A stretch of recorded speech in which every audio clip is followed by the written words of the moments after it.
Olá pessoal, tudo bem com vocês? De volta com mais um Conexão Escola TV. Eu sou o professor José Neto, vocês já me conhecem porque eu já estive por aqui, mediando então os conhecimentos do componente curricular Ciências da Natureza. E hoje, no nosso encontro, na nossa aula para a 8ª série, nós vamos falar um pouquinho sobre o ciclo menstrual.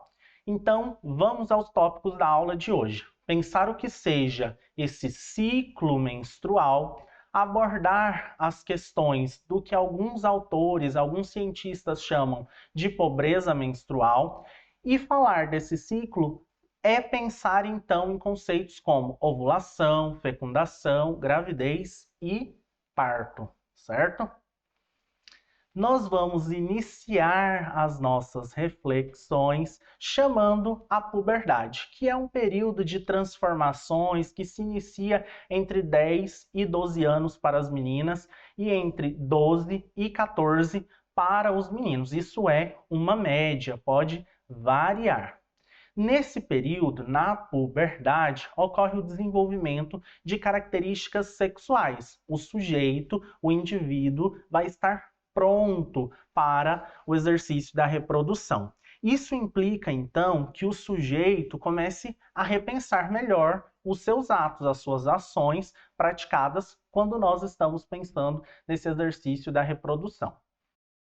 Nós precisamos, então, chamar a puberdade feminina para pensar um pouco mais sobre o ciclo menstrual. A primeira menstruação é conhecida como menarca, ok? Nesse sentido, a partir desse momento, a mulher vai se deparar, então, com os fenômenos que nós vamos dialogar aqui. Mas o que seja, quando nós dizemos aqui sobre essa primeira menstruação, o que é esse fenômeno, a menstruação? Bom, nós podemos caracterizar a menstruação pela eliminação de parte do tecido de revestimento interno do útero. Agora vocês vão visualizar aqui uma imagem do sistema reprodutor feminino, talvez fique um pouco mais claro o que eu estou explanando aqui para vocês. O útero que está preparado para então receber uma possível gravidez. A eliminação desse tecido provoca o sangramento, o que ocorre então pela abertura da vagina, certo?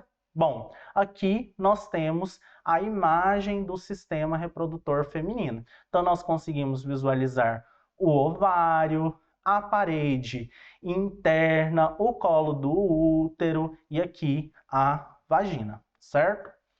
Um pouco do que eu ponderei para vocês está aqui transmitido nessa imagem. Bom, quando nós falamos dessa menstruação, nós precisamos entender o que nós estamos chamando aqui de ciclo menstrual. É um ciclo, um todo contínuo, que se inicia, e o seu fim já dá início aos processos novamente. Para facilitar o nosso entendimento, a gente vai pensar que esse ciclo menstrual, ele acontece em duas fases. E ele é sempre, ele está regulado por diferentes hormônios. Nós temos o estrogênio e a progesterona, que é produzido nos ovários, e vai ter, então, uma ação no útero, ok? Só esses dois hormônios, professor? Não.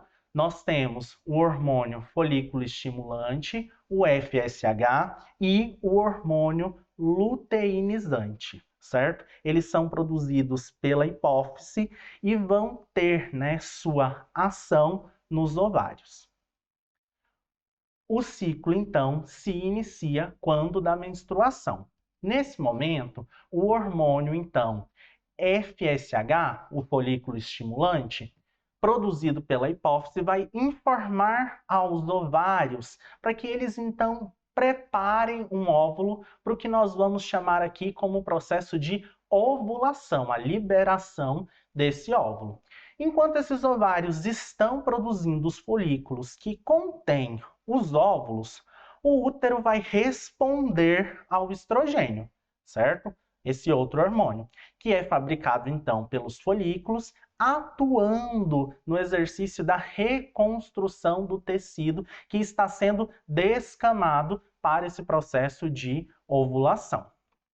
Bom, a ovulação vai demarcar o final dessa primeira fase do ciclo menstrual. Nesse caso, é preciso entender que existem, então, diversos folículos em cada ovário. E um deles vai ficando maior e torna-se o que nós chamamos de um folículo dominante, e é esse folículo dominante que vai ser então liberado mediante o aumento, ele é liberado quando do aumento do estrogênio, ok? Bom, chegamos à segunda fase. Logo que a ovulação acontece, o folículo que continha o óvulo se transforma em um corpo lúteo, começando então a produzir progesterona e estrogênio. As mudanças hormonais da fase lútea são que as mulheres então, o que as mulheres então associam como sintomas pré-menstruais.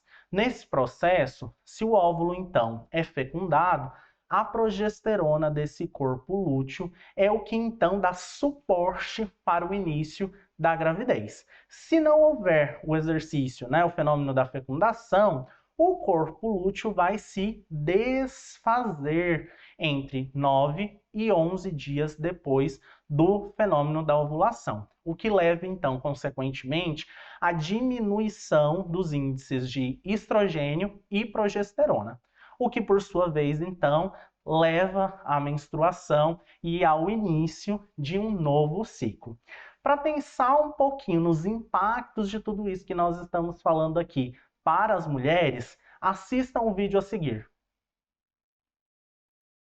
Olá, pessoal! Eu sou a professora Jaqueline, eu sou professora na Escola Municipal Rui Barbosa e hoje eu vim aqui dar um depoimento sobre menstruação, sobre o meu ciclo menstrual. Bom, eu posso dizer para vocês que eu sinto sintomas e sinto dores todos os meses, sintomas de irritabilidade uns 2 dias antes de menstruar, que é justificada pela oscilação hormonal que nós temos. Junto com essa irritabilidade vem a dor de cabeça, né? E são dores de cabeça fortíssimas e é muito difícil passar por esse período. Quando eu estou menstruada, eu sinto cólica, né? Muita cólica, o que é justificado pela contração do útero para expulsar o sangue que se encontra internamente. Então, são esses sintomas, né? E são essas dores que geralmente eu sinto no meu período menstrual. É isso.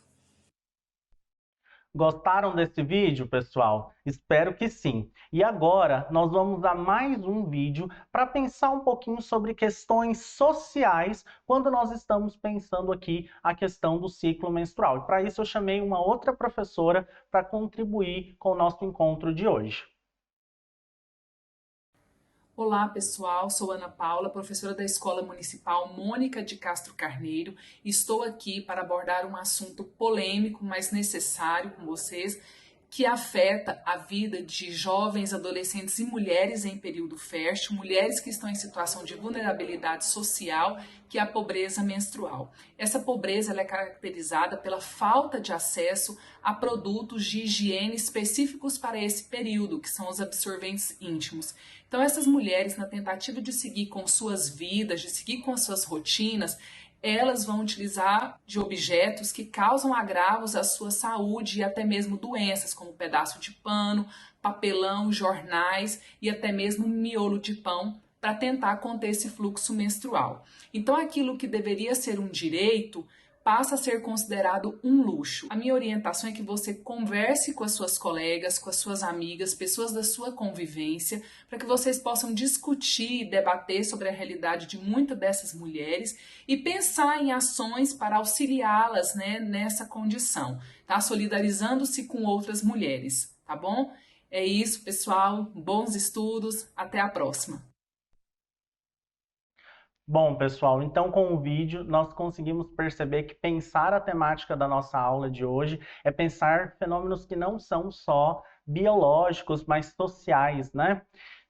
Ao longo da nossa fala sobre o ciclo menstrual, nós também chamamos o conceito de fecundação, que é um processo em que o gameta masculino se une ao gameta feminino para dar origem, então, ao embrião. Isso é a fecundação, certo?